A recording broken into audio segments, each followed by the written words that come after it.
হয়, মই যোৱা ৩ আগষ্ট তাৰিখে যিহেতু মই বৰ্তমান মাৰ্ঘেৰিটা ব্লক কংগ্ৰেছৰ সভাপতি হিচাপে কাৰ্যনিৰ্বাহ কৰি আছিলোঁ। মই ব্লক কংগ্ৰেছৰ সভাপতি পদৰ পৰা আৰু কংগ্ৰেছ দলৰ প্ৰাথমিক সদস্য পদৰ পৰা মই পদত্যাগ কৰিছোঁ। সঁচা কথা। যোৱা 2 বছৰ ধৰি মই মাৰ্ঘেৰিটা ব্লক কংগ্ৰেছৰ সন্মানীয় সভাপতি আসনখনত অধিষ্ঠিত হৈ পিনে দলটোক সহায় কৰাৰ সুযোগ পাইছোঁ। মই দলটোক সেইকাৰণে ধন্যবাদ দিওঁ। মই ভূপেন বৰা ডাঙৰীয়াকো ধন্যবাদ দিওঁ। তেখেতে মোক এই সুযোগটো দিছিলে, ৰাইজৰ সৈতে চিনাকি হোৱাৰ এটা সুযোগ বা এখন সন্মানীয় আসন এটা ৰাজনৈতিক দলত কাম কৰাৰ সুযোগ।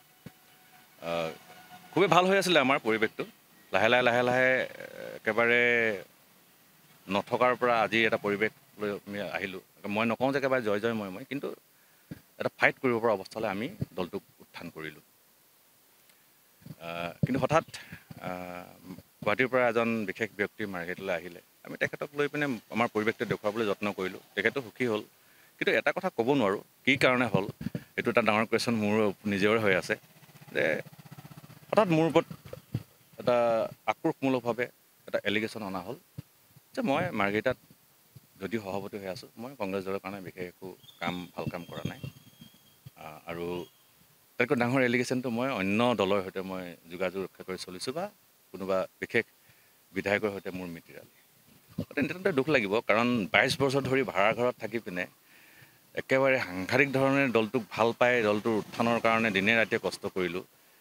আৰু তাৰ পাছত যেতিয়া এনেকুৱা ধৰণৰ এটা এলিগেশ্যন লগোৱা হ'ল আৰু এটা বস্তু গম পালোঁ যে আক্ৰোশমূলকভাৱে বা ষড়যন্ত্ৰমূলকভাৱে মোক সেই পদবীৰ পৰা অপসাৰণ কৰিবৰ কাৰণে যেতিয়া ওপৰলৈ তেওঁ প্ৰেছাৰাইজ কৰা বুলি গম পালোঁ আৰু বিশ্বাসী সূত্ৰে গম পালোঁ। নহ'লে মই এটা পঢ়া শুনা ল'ৰা, মই তেনেকুৱা ধৰণৰ সিদ্ধান্ত গ্ৰহণ কৰা ল'ৰা নাছিলোঁ। কিন্তু যেতিয়া গম পালোঁ মোৰ অপমান হ'ব, দলটোত থাকি মই খুব সুন্দৰকৈ বা এনেধৰণে পুনৰ কাম কৰিবলৈ মই সক্ষম নহ'ম, সেইকাৰণে মই ভাবিলোঁ নহয়, যিহেতু আমি সামাজিকভাৱে আগৰ পৰা জড়িত, বেলেগ ধৰণেও জড়িত, কংগ্ৰেছলৈ নহাৰ আগৰ পৰাই জড়িত, গতিকে আৰু কৰিবলগীয়া বহুত আছে সমাজখনৰ কাৰণে। কংগ্ৰেছত থাকিলেই যে কৰিব লাগিব তেনেধৰণৰ কথা নহয়।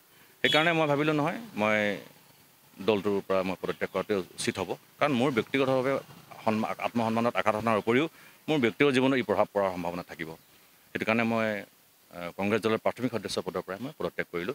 আৰু মই পাছত গম পালোঁ মোৰ সোঁকাষত থকা আমাৰ প্ৰাঞ্জল চেতিয়া, যি নেকি মাৰ্ঘেৰিটাৰ যিটো সামাজিক মাধ্যম, ছ'চিয়েল মিডিয়া, IT চেল, তাৰ অধ্যক্ষ হিচাপে দায়িত্বভাৰ খুব সুকলমে পালন কৰিছিলে। খুব ভাল তেখেতৰ কাম কাজ। তেওঁ দলটোৰ পৰা প্ৰাথমিক সদস্য পদৰ পৰা পদত্যাগ কৰিছে। জ্যোতিৰ্ময় নাথ আছে, সাংস্কৃতিক বিভাগৰ সাধাৰণ সম্পাদক দায়িত্ব পাইছিলে ৰিচেণ্টলি, তেওঁ পদত্যাগ কৰিছে। ইয়াৰ উপৰঞ্চি আৰু কেইবাগৰাকীয়ে পদত্যাগ ইতিমধ্যে কৰিছে। আপোনালোকৰ মাজলৈ খুব সোনকালে আহিব। গতিকে তেওঁলোকৰ কথা বতৰা পাতিলোঁ। তেওঁলোকে একেটাই ক'লে, যিটো দলত আমাৰ যিসকল ব্যক্তিয়ে নেতৃত্ব ল'বলৈ খোজে, তেওঁলোকে যেতিয়া আমাক কোনো ধৰণৰ সন্মানসূচক দৃষ্টিৰে নেচায় বা দলৰ আমাৰ কামখিনিক স্বীকৃতি নিদিয়ে, তেনেকুৱা দলত থাকি ভৱিষ্যতে আমি ভাল কিবা এটা আৰু কৰিব পাৰিম বুলি মনে নধৰে। গতিকে আপোনাৰ লগতে যিহেতু আপুনিয়ে আমাক আগবঢ়াই দিছিলে, গতিকে আপোনাৰ লগত আমিও একেলগতে আমি দল ত্যাগ কৰিব খোজোঁ। গতিকে সেইধৰণে তেওঁলোকে দল ত্যাগ কৰিছে। ইমানখিনি কথা ক'বলৈ পাম।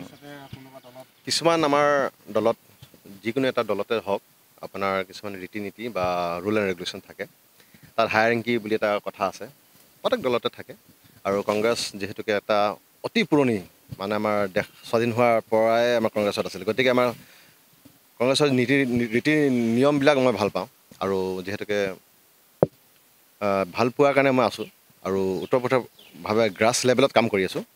কিন্তু হয় কি, লিডাৰ খালী হ'লে নহ'ব, আপোনাৰ লিডাৰশ্বিপ দেখাব পাৰিব লাগিব। দ্বিতীয় কথা হ'ল কি, আপুনি যদি গ্ৰাছ ৰুটত যিখিনি মানুহে প্ৰেক্টিকেলি কাম কৰি থকা মানুহখিনি আছে, সিহঁতক যদি আপুনি নিজৰ আঁকোৱালি লৈ পেলাই যদি কাম কৰিব নোৱাৰে বা সেইটো আমাক ছাপৰ্ট যদি দিব নোৱাৰে, যদি আজি আমাৰ যে সভাপতিৰ লগত যিটো ঘটনা ঘটিছে, আমাৰ লগত যে নহ'ব, এইটো কি কথা আছে? হ'ব পাৰে, কাৰণ কেলৈ লিডাৰশ্বিপ যোনফালে যাব সেইফালে বাকীখিনিও যাব। আৰু যিহেতুকে মই কালচাৰেল ডিপাৰ্টমেণ্টৰ লগত জড়িত আৰু আমি কালচাৰেল কাম কৰি আছোঁ সমাজত, আৰু ভৱিষ্যতো কৰি থাকিম। আৰু যিহেতুকে পলিটিক্সটো আৰু বিজনেছ নহয়, সমাজৰ সেৱাহে হয়। ইয়াত সমাজৰ সেৱাৰ কাৰণে প্ৰকৃতিভাৱে যোনে সামাজিক হিচাপে ৰাজনীতি কৰিব বিচাৰিছে, মই সেইটো দলত থাকি ভাল পাওঁ বেছি।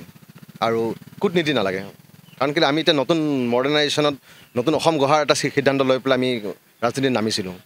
আৰু যিহেতুকে অল্ড টেকনিক বা অল্ড ষ্ট্ৰেটেজি লগাই পেলাই কাম নহ'ব। মানে ইয়াত আপোনাৰ নতুন আইডিয়া, নতুন বিজনেছ, নতুন ইণ্ডাষ্ট্ৰিয়েলাইজেশ্যনৰ কথা ভাবা সময় আহি পৰিছে মানে কাৰণ আমি নিজৰ কাৰণে চালে নহ'ব মোক ভাল লগা নাই বা এখেতক ভাল লগা নাই কাৰোবাক ভাল লগা নাই সেইটো বেলেগ কথা কিন্তু সমাজৰ কাৰণে যদি কৰিবলৈ আপুনি সেনেকুৱা একো ষ্ট্ৰেটেজি নবনায় এনেকুৱা একো লৈ পেলাই যদি আগ নাবাঢ়ে তেনেহ'লে আপোনাৰ সমাজখন একো ডেভেলপ কৰিব নোৱাৰে একেটাই অৱস্থা হ'ব যিটো আমাৰ 10 বছৰ আগত যিটো হৈছিল আৰু যিহেতুকে আমি স্বইচ্ছাৰে আমি ৰিজাইন দিছোঁ কাৰণ কি আমাৰ কিছুমান প্ৰচেছ ভাল পোৱা নাই আমি আৰু লিডাৰশ্বিপৰ অভাৱ আছে অতিকৈ অভাৱ আছে আৰু লবি কেন্দ্ৰিক অলপমান হৈ গ'ল যিকোনো খবৰৰ বাবে যোগাযোগ কৰক 7099017330 লগতে 7099017110 নম্বৰত